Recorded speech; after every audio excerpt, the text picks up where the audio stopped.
예, 고양이의 경우에는 털을 고를 때 혀를 사용하고 또 강아지 같은 경우는 체온 유지하는 데 혀를 이용을 하잖아요. 사람 같은 경우에는 이 혀가 어떤 역할을 하고 있나요? 네, 혀 같은 경우는 인간을 포함한 모든 척추 동물이 가지고 있는 입속의 기다란 근육 다발인데요.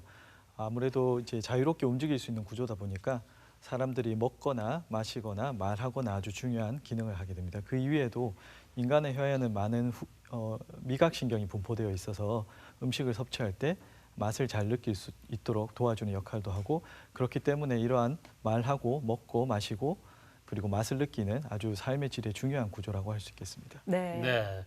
혀를 앞으로 쭉 빼보면 아무리 길어도 9에서 10cm 정도 된다고 하는데, 그런데 목 뒤쪽까지 이어지는 길이를 보면 30cm 정도가 된다고 하는군요. 네, 이 몸속에서 몸 밖으로 나오는 유일한 근육이 아닐까 싶은데요. 네. 그래서 혀를 우리 몸의 작은 건강 지도라고도 부른다고 합니다. 여러분들의 몸속의 건강 지도 한번 펼쳐 보겠습니다.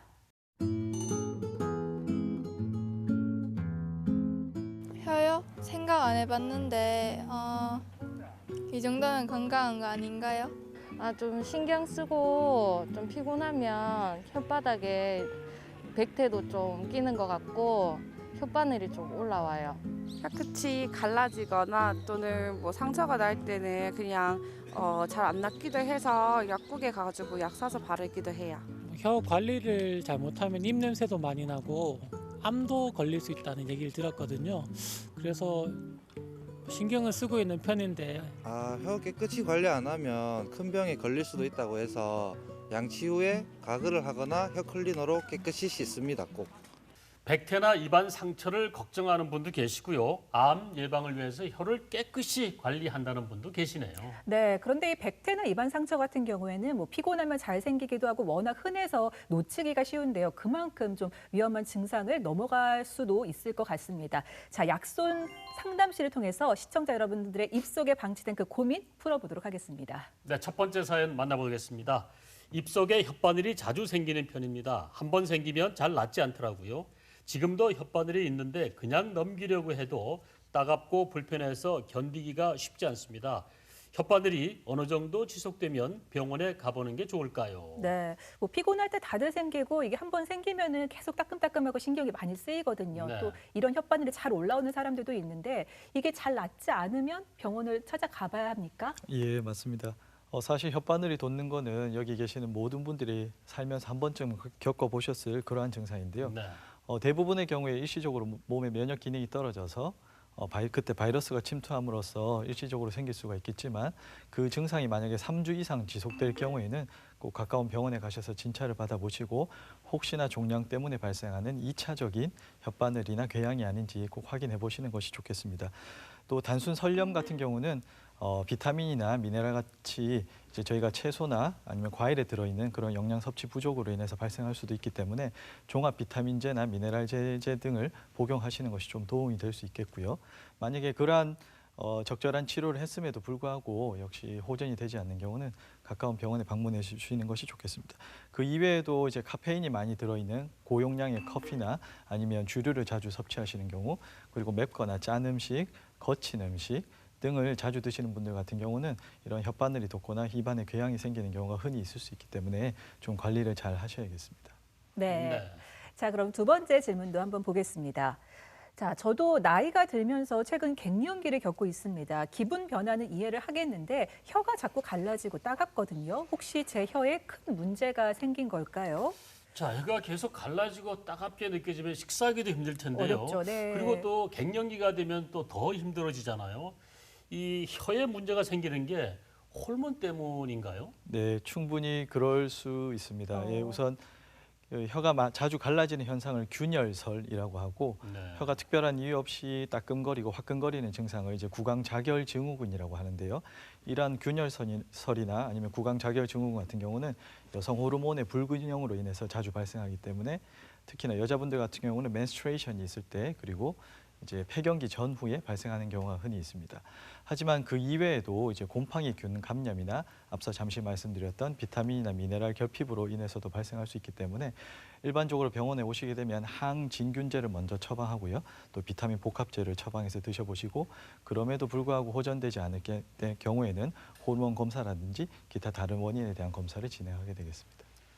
네, 혀와 관련돼서 약손 상담실을 알아보고 있습니다. 세 번째 사연 만나봅니다. 저는 요리하는 일을 직업으로 삼고 있습니다. 소스 개발을 위해서 이것저것 맛도 많이 보는 편인데요. 그래서 혀가 상하지는 않을까 걱정이 되더라고요. 혀를 많이 쓰는 직업일수록 혀 질환이나 혀암이 생길 수 있는 확률이 높을까요?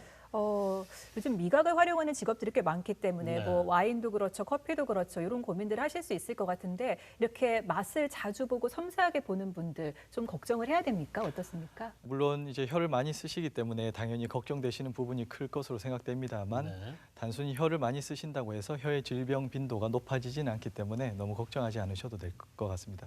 다만 이제 음식을 조리하시면서 맛을 보실 때 과도하게 좀 식지 않은 상태에 과도하게 뜨거운 음식을 자주 맛을 보셔야 되는 경우에는 반복적으로 혀에 화상이 생기게 되고 반복적인 혀의 화상은 세포 돌연변이를 일으켜서 악성 종양으로 발전 가능성을 증가시키기 때문에 그런 경우는 조금 조심하시는 게 좋을 것 같고요. 또 요 최근에는 이제 바리스타 분들도 많으시죠. 또 와인 같은 경우는 소믈리에 분들도 많으시고 하셔서 그런 카페인이나 알코올 섭취가 조금 일반적인 경우에 비해서 잦은 분들 같은 경우는 혀 질환의 발생 빈도가 조금 높을 수가 있기 때문에 혀에 대해서 다른 분들보다 좀 더 관심을 많이 가지셔야 될 것 같습니다. 네. 네, 약손 상담실까지 알아봤습니다. 자, 감기 걸려서 병원 가면 의사 선생님이 제일 먼저 혀를 내밀어 보셔야 하지 그렇죠. 않습니까? 이렇게 보죠. 그래서 너무 당기시니까 가끔은 헛구역질도 하는데 혀를 통해서 몸의 건강 상태를 체크할 수가 있겠죠. 네, 혀는 전신적인 질환을 반영하는 아주 중요한 구조물 중에 하나입니다. 특히나 당뇨 같은 대사성 질환, 그리고 혈액계통의 질환, 그리고 이제 간 경화, 그리고 앞서 잠시 말씀드렸던 호르몬 계통의 질환에 이상이 있을 때 혀에 이상이 발생하게 되고 따라서 저희가 국소적인 혀 문제를 적극적으로 치료했음에도 불구하고 만약에 혀에 이상이나 불편감이 지속될 경우에는 가정의학과나 내과 쪽으로 보내드려서 기타 전신적인 건강에 다른 이상이 없는지 꼭 확인해 보시기를 권유드립니다. 네. 오늘 혀에 관해서 알아보고 있는데 사실 이 혀에 문제가 생기면 치과를 찾아야 되는 줄 알았습니다. 네. 그런데 이빈후 두경부외과에서 오셨는데 이빈후과에서 다루는 그 구강 질환 영역은 어디까지 보시는 건가요? 예, 저희들 같은 경우는 치과에서 다루는 주로 이제 충치나 치주염 이외의 모든 구강 영역의 질환을 다 다루고 있습니다. 특히나 종양에 대해서는 이제 저희가 좀 특성화된 세분 분과를 가지고 있는데요. 이비인후과 중에서도 이제 두경부외과라고 하는 분야가 따로 나뉘게 된 이유가 바로 구강, 후두, 인두 그리고 하인두 등에 발생하는 종양들을 치료하기 위해 특성화된 분과라고 말씀드릴 수가 있겠습니다. 특히 구강암 같은 경우는 혀를 포함해서 이제 혀 아래쪽에 구강저 그리고 양측 볼 점막 저희가 혀부 점막이라고 하는데요.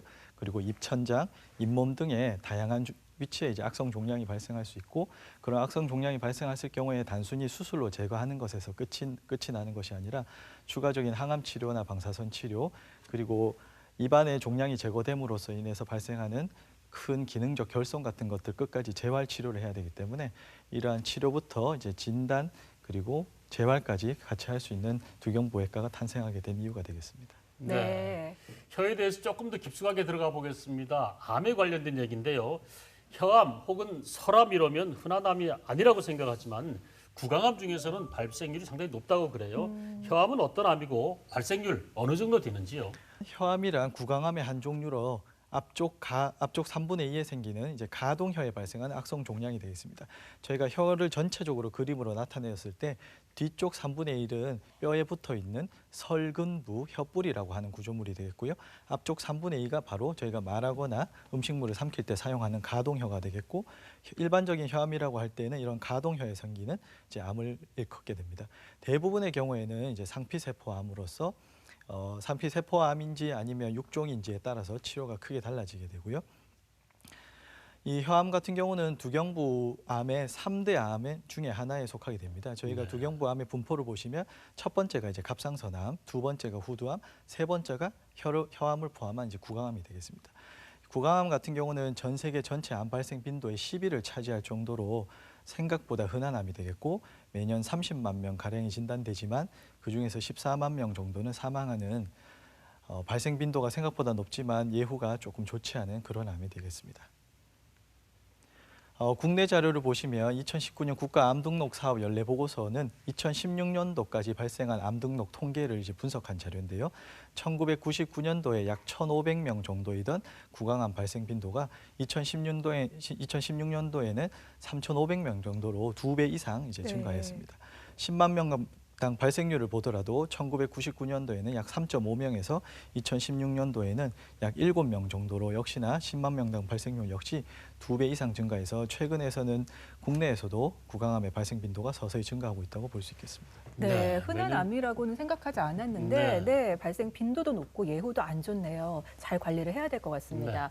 그런데 이 혀 같은 경우는 많이 사용하는 부위잖아요. 그러다 보니까 잘 깨물기도 하고 또 음식을 먹다 보면 자극적인 양념에도 많이 노출이 되는데 이런 것들도 혀암의 그 발병률의 좀 원인을 높일 수 있을까요? 예, 그런 음식적인 부분이 충분히 원인이 될 수가 있겠지만 가장 현재로서 알려진 것 중에 가장 중요한 원인은 바로 이제 흡연입니다. 흡연은 벤조피렌이라든지 포르말데하이드, 니코틴, 타르 같은 약 60여 가지의 발암 물질을 포함하고 있기 때문에 폐암이나 후두암, 인두암도 마찬가지이지만 구강암에 있어서도 가장 중요한 원인 인자가 되겠습니다.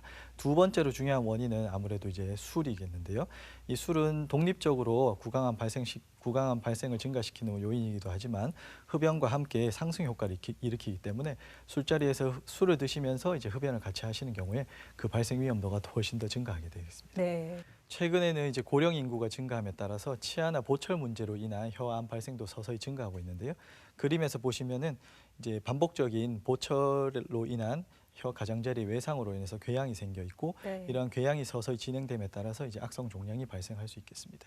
그리고 드물지만 구강암의 약 10에서 15% 정도는 인간 유두종 바이러스라고 해서 자궁경부암을 일으키는 바이러스의 감염이 원인이 되어서 생기기도 하고 간 경화나 신장 이식 같이 장기적인 면역 억제 상태에서도 서울암 발생 빈도가 증가하게 됩니다.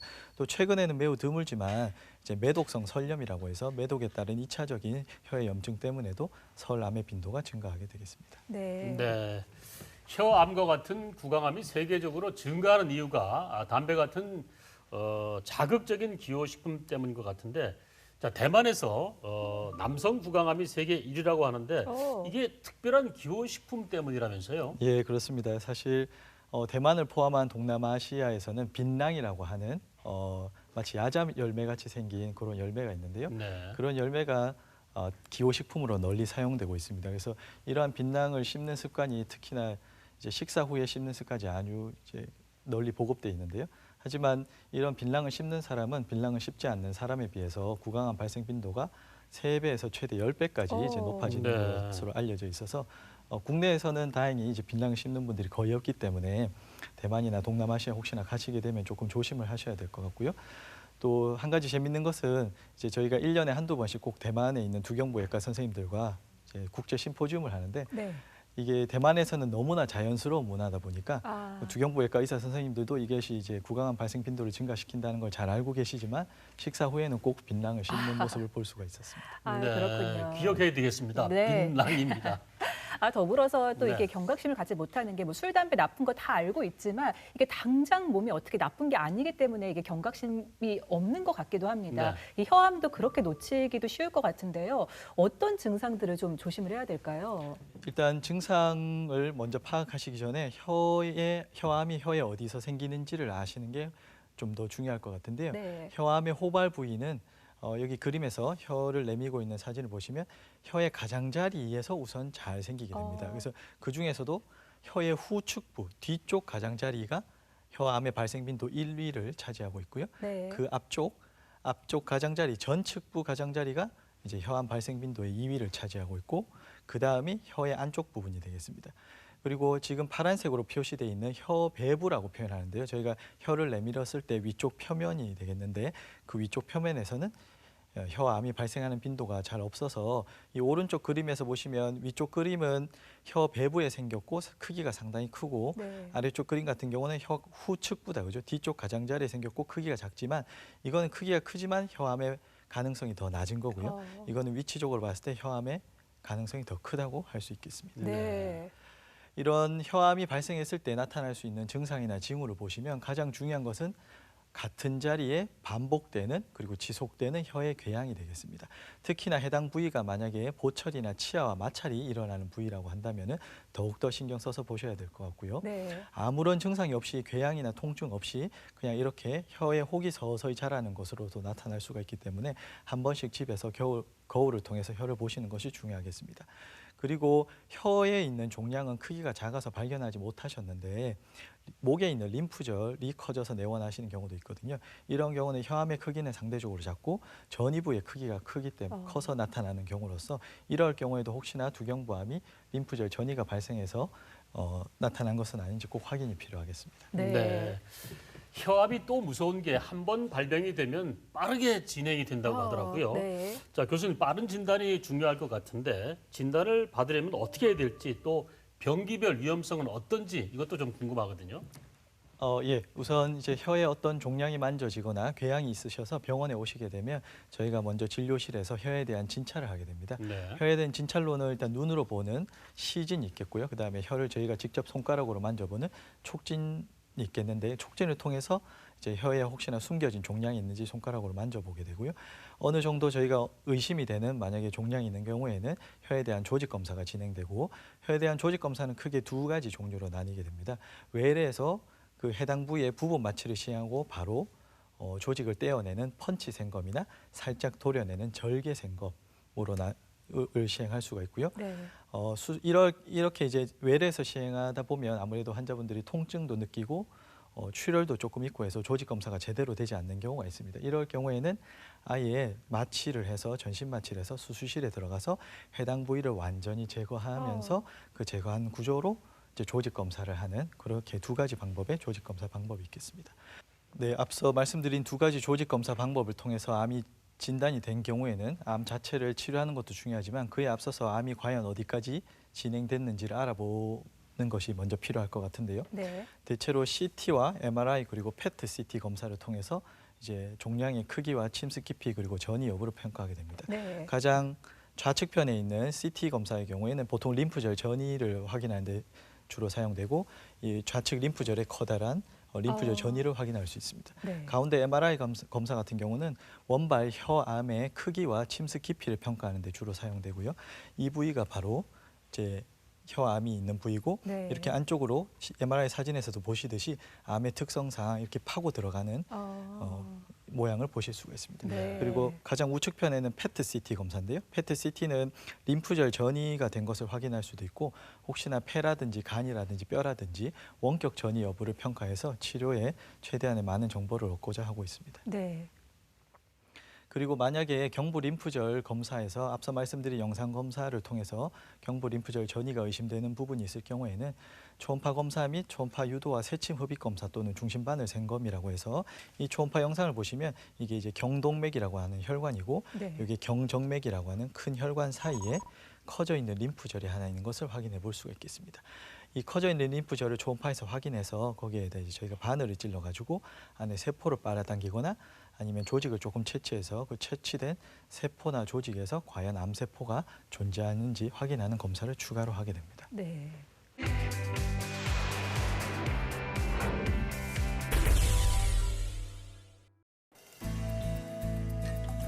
안동빈 교수는 2년 전부터 실천하고 있는 건강 철칙이 있다.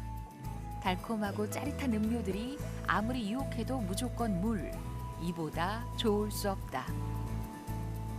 저도 한동안은 카페인 음료를 정말 많이 먹을 수밖에 없었는데 그런 카페인 음료를 많이 먹으면서 입도 많이 마르고 인후두 위산 역류 또 소화장애 같은 많은 힘든 거를 겪고 나서부터는 카페인 음료를 중단하고 가능한 한 수분 섭취를 많이 하려고 하고 있습니다.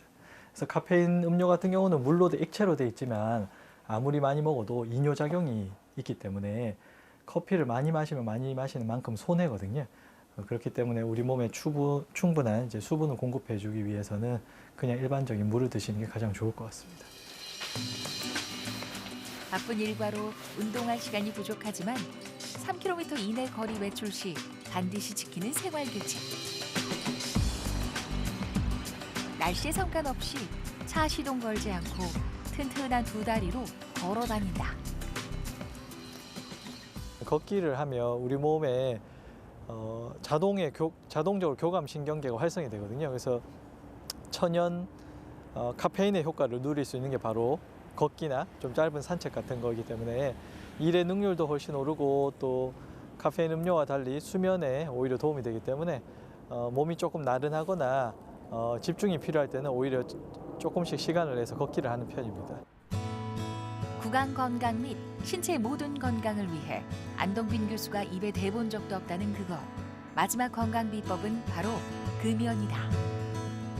담배에 포함된 발암 물질만 해도 한 60여 가지가 되기 때문에 발암 물질의 종합 선물 세트라고 이제 할 수 있습니다. 따라서 현재까지 담배와 상관없는 암을 발견하기 어려울 정도로 대부분의 암이 사실 흡연과 상관관계가 있기 때문에 새해에는 우리 시청하시는 모든 분들께서 본인의 건강뿐만 아니라 그리고 가족 그리고 주변 사람들의 건강을 위해서라도 금연하시는 것이 가장 큰 선물이 되지 않을까 싶습니다.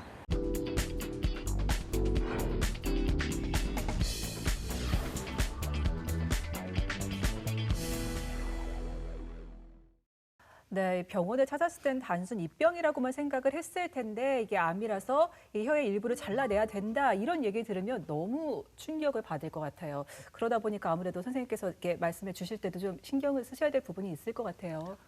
네, 그렇습니다. 사실 혀암이라고 처음에 저희가 말씀을 드리면 대부분의 분들은 부정을 하시는 경우가 네. 많습니다. 과연 정말로 내가 혀암이 맞느냐 현실에 대해서 조금 부정을 하시게 되는 경우가 많고 또 그 단계를 넘어서게 되면 과연 내가 혀암을 치료를 잘 할 수 있을까 그리고 그 어려운 치료 과정을 잘 견딜 수 있을까 그리고 혀라는 그런 중요한 구조물이 수술 또는 항암 방사선 치료를 해서 치료를 받게 되면 수술 후 또는 치료 후의 기능적 결손에 대해서 많이 우려하시게 되는데요. 네. 저희가 항상 암 치료를 시작하기 전에 제가 환자분이나 보호자분들께 꼭 말씀드리는 것은 아직 일어나지 않은 일에 대한 걱정을 미리 하시는 것은 현재 치료에 도움이 되지 않는다는 말씀을 꼭 드립니다. 그래서 치료가 잘 될지 안 될지는 물론 끝까지 치료를 해봐야 아는 것이겠지만 치료가 될 수 있다는 꼭 그런 믿음을 가지고 현재 치료에 집중하시기를 꼭 말씀드리고 있습니다. 네. 네, 1990년대에 인기를 끌었던 남매 듀엣 현이와 덕이 많은 분들이 알고 계실 거예요. 장현 씨가 이때 혀암으로 사망하게 되면서 한동안 제대로 먹지도 못하고 죽는 질환으로 알려지기도 했었죠. 네, 하지만 지금 많이 시간이 흐르면서 이제는 잘 치료할 수 있는, 잘 치료만 받으면 희망을 가질 수 있는 암으로 잘 발전을 했습니다. 네. 치료법도 좀 궁금한데요. 좀 알려주시죠. 네. 전 세계적으로 사실 구강암을 포함한 혀암의 치료 원칙은 비교적 일관되게 이제 유지가 되고 있습니다. 전 세계적으로 미국 종합암 네트워크라고 하는 NCCN 가이드라인이라고 하는 가이드라인에 따라서 그리고 국내 같은 경우는 이 NCCN 가이드라인을 바탕으로 한 대한갑상선 두경부외과 학회에서 설암에 대한 이제 진료 지침을 만들어서 그 진료 지침을 기본으로 치료를 진행하게 되고요. 그런 진단 과정을 거쳐서 암이 이제 1기부터 4기까지 구분이 되게 되면 1기에서부터 2기까지의 조기암 같은 경우는 수술 또는 방사선 치료 단독으로 치료를 받으실 수가 있고요. 3기에서 4기의 진행암 같은 경우는 한 가지 치료만으로는 재발률이 높기 때문에 네. 보통 수술을 먼저 시행하고 그 이후에 방사선 치료와 항암 치료를 추가로 함으로써 재발률을 최대한 낮추려고 하고 있습니다.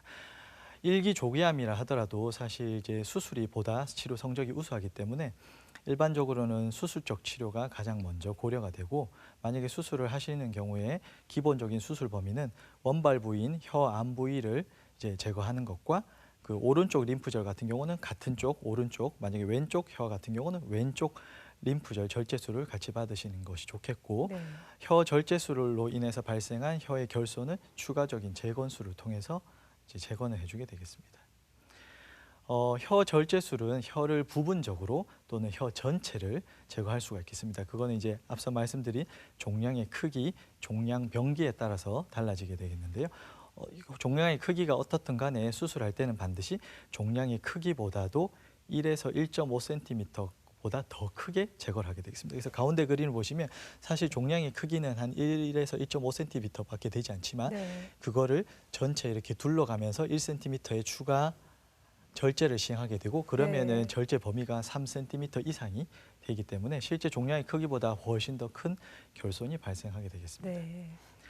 그리고 이제 혀암 같은 경우는 약 40% 정도에서 경부 림프절 전이가 발생하기 때문에 경부 림프절 전이가 있으면 당연히 경부 림프절 절제술을 추가로 받게 되고 없다 하더라도 경부 림프절에서 재발하는 확률이 높기 때문에 경부 림프절 전이가 없을 경우에는 선택적 림프절 절제술이라고 해서 경부 림프절의 일부만 제거하는 경부 림프절 절제술 방법을 택하게 되고 경부 림프절 전이가 있을 경우에는 광범위 림프절 절제술이라고 해서 턱뼈부터 해서 쇄골까지의 림프절을 전체 다 제거하는 광범위 림프절 절제술을 받게 되겠습니다. 그래서 이러한 이제 그 림프절 전이 여부가 혀암의 생존율을 결정하는 아주 중요한 수술 치료적 방법이 되겠습니다. 네. 네, 혀암의 치료까지 알아봤습니다. 혀에서 암 덩어리를 떼어나면 발음도 부정할 것 같고요. 그렇죠. 얼굴 형태도 변할 것 같고 그다음에 무엇보다도 식사하기가 상당히 불편할 것 같은데 수술 후에 혀를 재건할 수 있는 방법은 없는지요? 예, 사실 혀라고 하는 구조물이 저희가 그냥 외형적인 부분보다도 사실 기능적인 부분이 훨씬 더 큰 구조물이기 때문에 네. 수술 이후에 정상적인 혀 기능을 유지하기 위해서는 적절한 재건이 매우 중요하겠습니다. 네. 그래서 혀 절제 범위에 따라서 이 결손 부위를 재건하는 방법이 어느 정도 구분이 될 수 있겠는데요.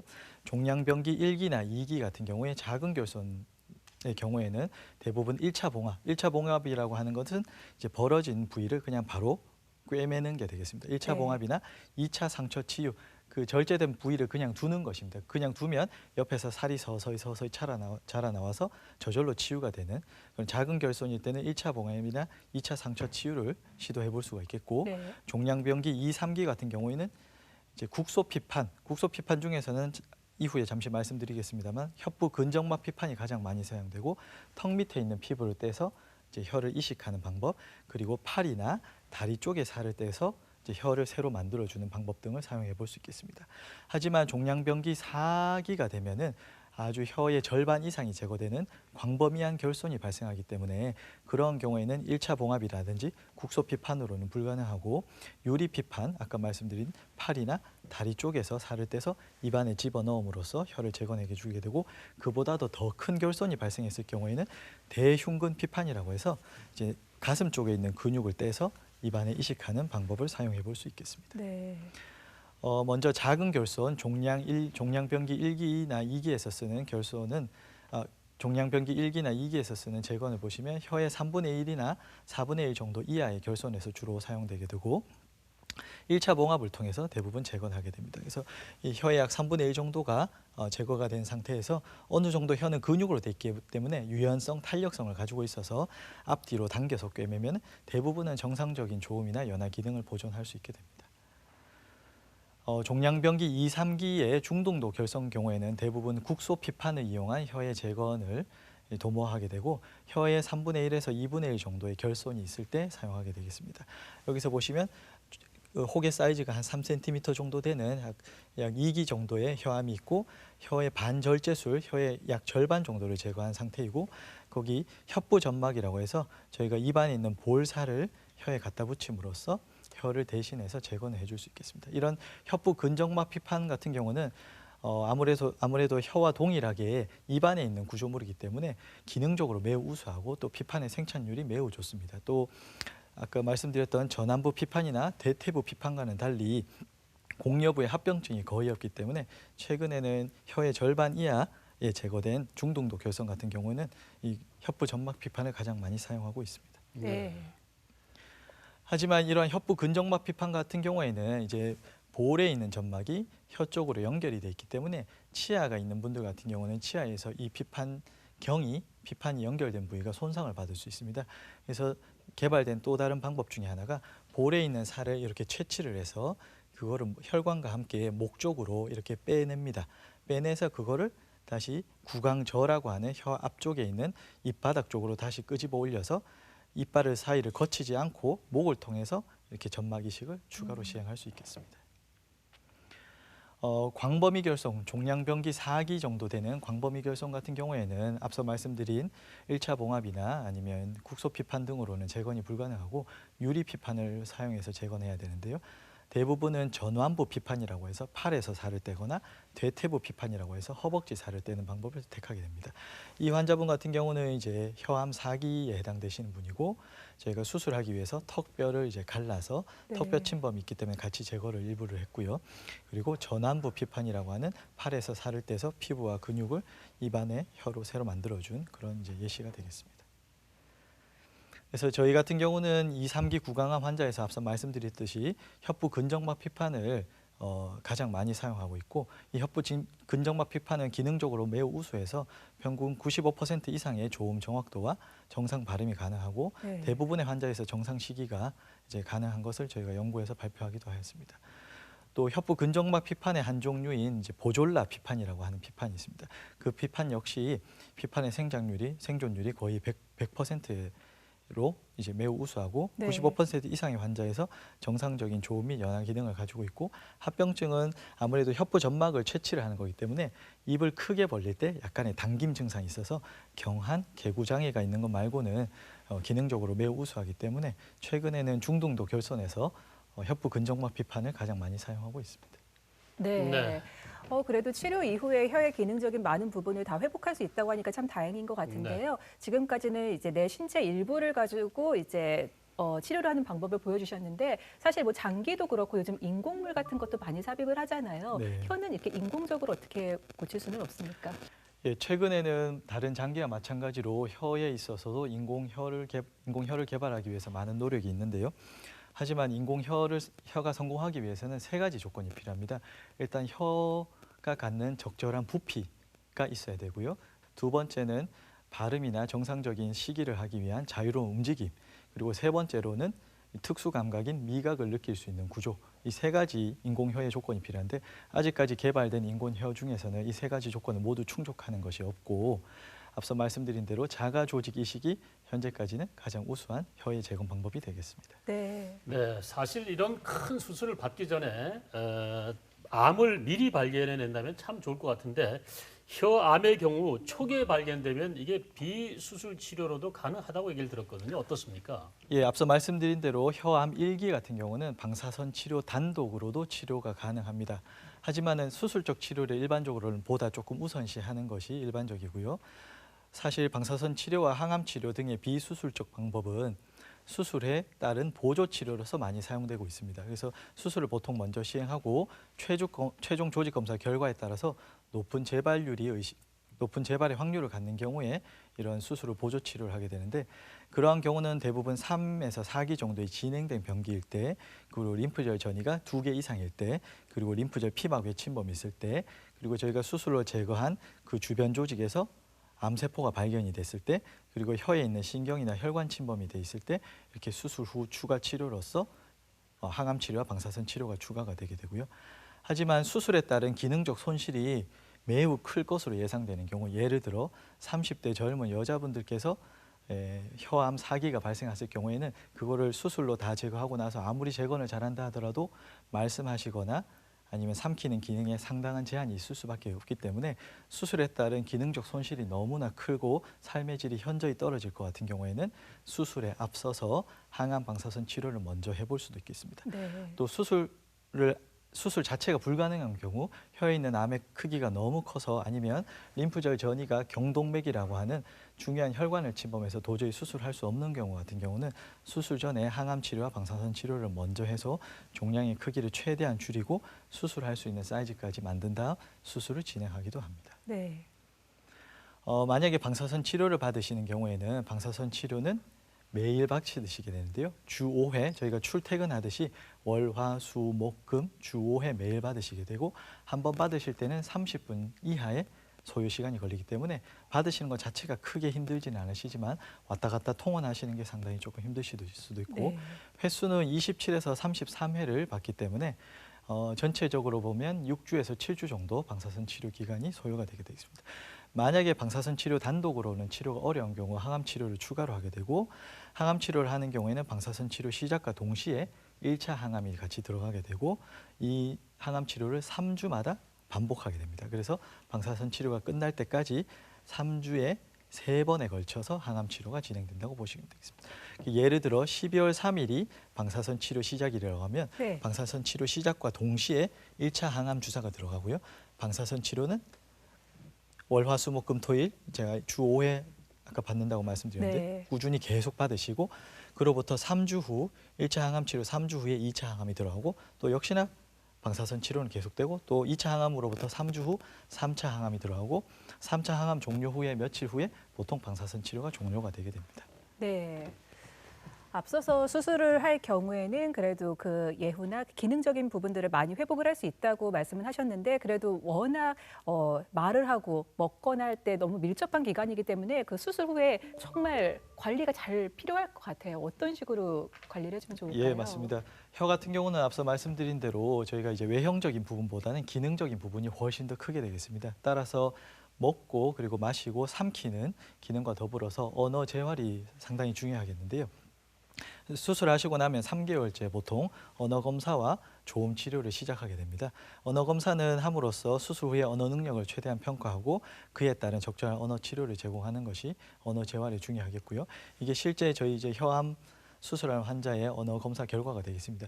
이분이 수술 후 3개월째 시행하는 검사에서는 여기 보시면 조음 검사에서 낱말 수준, 문장 수준이라고 되는데 이제 그 모음 자음의 발음의 정확도가 되겠습니다. 그래서 자음 같은 경우는 95%, 문장 수준에서는 93%의 정확도를 보이고 있고 이분이 수술하고 나서 3개월째에는 한 70% 정도밖에 되지 않았습니다. 하지만 한 6개월 정도 언어 치료를 하고 나서는 90% 이상의 거의 정상에 가까운 좋은 결과를 보였습니다. 네. 그 수술 후 관리가 아무래도 또 상당히 중요하겠는데요. 네. 대부분의 원인이 이제 술이나 담배로 인해서 발생하기 때문에 혀암 수술하시거나 치료받으시는 분들은 반드시 금연 금주하셔야 될 것 같고요. 혀암을 치료받고 나면 구강 점막이 상당히 건조하게 됩니다. 그래서 점막을 건조하게 만드는 카페인이 포함된 음식과 음료를 가능한 한 줄이시고 하루에 1.5에서 2리터 정도 충분한 수분을 섭취해 주시는 것이 좋겠습니다. 또 구강 점막이 건조하게 되면 같이 충치나 잇몸 질환의 발생 빈도가 상당히 높아지기 때문에 네. 구강 내 청결을 적절한 양치와 가글 사용을 통해서 유지를 하시는 것이 중요하겠습니다. 치료 예후를 보시면 혀암의 예후는 앞서 말씀드린 대로 1년 동안 30만 명이 전 세계에서 발생해서 14만 명이 사망할 정도로 예후가 상당히 불량합니다. 그래서 네. 전체 평균 예후를 보시면 전 세계 평균은 한 60%, 5년 상대 생존율이 60% 정도밖에 되지 않을 정도로 매우 불량하고 국내 평균은 그래도 우수해서 1기나 2기의 국한암 같은 경우는 83%, 국수암 같은 경우는 60%, 4기 정도 암이 되면 23%로 이제 나타나고 있고요. 네, 우리가 아마존의 산불만 예방해도 안데스 빙하가 녹는 걸 막을 수 있어서 지구 생태계를 지킬 수가 있다고 합니다. 혀암을 잘 예방하면 우리의 건강한 생태계를 지킬 수가 있겠는데 네. 자, 우리가 무엇부터 실천해야 될까요? 네, 앞서 말씀드린 혀암의 중요한 원인인자 2가지를 먼저 차단을 하셔야 되는데요. 그 술과 담배, 그래서 금연, 금주가 혀암을 예방하기 위한 첫 번째 단계가 되겠고요. 그리고 혹시나 임플란트나 틀니 같은 것을 착용하고 계시는 분들 같은 경우에는 그 제작에 조금 더 신경 쓰셔서 만약에 틀니 같은 것들이 혀의 특정 부위에 자꾸 마찰이 일어나서 상처를 입히는 경우에는 치과에 가셔가지고 해당 부위를 좀 조절하시는 것이 꼭 필요하겠습니다. 그리고 앞서 말씀드렸던 혀암 발생의 원인 중에 약 10에서 15% 정도는 인간 유두종 바이러스라고 하는 바이러스 감염에 의해서 발생하게 됩니다. 이 작용경부암 바이러스로 많이 알려져 있는데요. 가다실 또는 이제 서바릭스라고 하는 작용경부암 백신이 많이 개발되어 있습니다. 그래서 인간 유두종 바이러스 감염으로 인한 혀암 발생을 예방하기 위해서는 자궁경부암 백신을 접종하시는 것이 이제 예방의 지름길이 됐고요. 대부분은 사춘기 전에 주사를 이제 권고를 하고 있습니다. 하지만은 최근에 미국에서는 45세 이하에서도 접종하시는 것이 이제 구강 및 구인도암 발생을 줄일 수 있다는 보고가 있어서 사춘기가 훨씬 지난 성인분들께서도 가능한 한 인간 유두종 바이러스 예방 접종을 하시면 좋을 것 같고 저도 접종을 했습니다. 네. 그것을 통해서 이제 구인도암의 50% 이상 그리고 구강암의 약 10에서 20% 정도를 예방할 수 있겠습니다.